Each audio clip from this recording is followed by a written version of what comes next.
ಎಲ್ಲ ನನ್ನ ಪ್ರೀತಿಯ ರೈತ ಬಂದವರಿಗೆ ನಮಸ್ಕಾರ. ಇದು ನೋಡಿ ಕೇಸಿಂಗ್ ಎಲ್ಲ ರಿಮೂವ್ ಆಗಿದೆ, ಯಾವ ಥರ ಆಗಿದೆ ನೀವೇ ನೋಡ್ಬೋದು.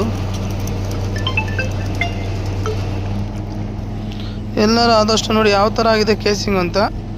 ಬಟ್ ಯಾವುದೇ ಥರ ಇದ್ರೂ ನಾವಂತೂ ರಿಮೂವ್ ಮಾಡೋವರೆಗೂ ಗಾಡಿ ಅಂತೂ ತೆಗಿಯಲ್ಲ. ಆದಷ್ಟು ಟ್ರೈ ಮಾಡ್ತೀರಿ, ಯಾರು ಒಳಗಡೆ ಇದೇ ಥರ ಇರುತ್ತೆ ಅಂತ ಹೇಳೋಕ್ಕಾಗಲ್ಲ. ಆದಷ್ಟು ಎಲ್ಲರಿಗೂ ಒಳ್ಳೆಯದಾಗಲಿ, ಯಾರಿಗೂ ತೊಂದರೆ ಆಗೋದು ಬೇಡ. ಕೆಲಸ ನೀಟಾಗಿ ಕೆಲಸ ಆದರೆ ಸಾಕು. ಈಗ ನೋಡಿ ನಮ್ಮ ರಾಡ್ ಒಳಗಡೆ ಬಿಟ್ಟಿದ್ರು, ಯಾಕಂದರೆ ಇದು ಮಣ್ಣು ಬಂದು ತುಂಬ ಲೂಸ್ ಆಗಿದೆ. ಹಾಗಾಗಿ ರಾಡ್ ಒಳಗಡೆ ಬಿಟ್ಟು ನಾವು ಈಗ ನೋಡಿ ಕೇಸಿಂಗ್ ಎಲ್ಲ ವೆಲ್ಡಿಂಗ್ ಮಾಡ್ಕೊತ ಇದ್ರಿ. ವೆಲ್ಡಿಂಗ್ ಎಲ್ಲ ಆದಮೇಲೆ ಮತ್ತೆ ನಿಮ್ಗೆ ಕೇಸಿಂಗ್ ಎಲ್ಲ ನೀಟಾಗಿ ಫಿಟ್ ಮಾಡಿ ನೋಡು. ನಮ್ಮ ಕಸ್ಟಮರು ನೋಡ್ತಾನೆ ಇದ್ದಾರೆ, ತುಂಬ ಪಾಪ ಅವರು ತುಂಬ ಏಣ ಹಿಂಗಾಗೋಗ್ತು ಅಂದರು. ನಮ್ಮ ರಾಡೆಲ್ಲ ಬೆಂಡಾಗಿ ತುಂಬಾ ಕಷ್ಟ ಆಯ್ತು ಬಿಡಿ ಈ ಪಾಯಿಂಟಲ್ಲಿ. ಆದಷ್ಟು ರೈತರಿಗೆ ಅನುಕೂಲ ಆದರೆ ಒಳ್ಳೆಯದು. ಎಲ್ಲರಿಗೂ ಆದಷ್ಟು ಸ್ವಲ್ಪ ಮಣ್ಣಲ್ಲಿ ಕಲ್ಲರ್ ಬಂದಿದ್ದ ತಕ್ಷಣ ರಿಮೂವ್ ಮಾಡಿಬಿಡಿ.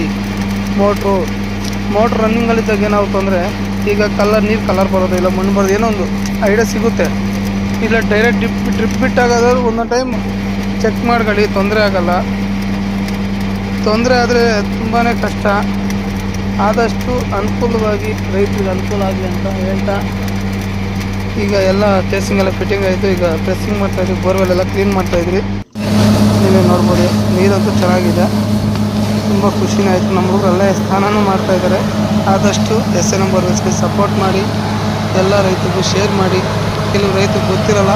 ಆದಷ್ಟು ನಮ್ಮ ಗಾಡಿ ನಮ್ಮ ಕನಕಪುರ, ಚಿಕ್ಕಮಗಳೂರು, ಕಡೂರು, ಹಾಸನ್ನು, ರಾಮನಗರ ಆಲ್ಮೋಸ್ಟ್ ಎಲ್ಲ ಕಡೆಯೂ ರೀಚ್ ಆಗಿದೆ. ಕೊಳ್ಳೆ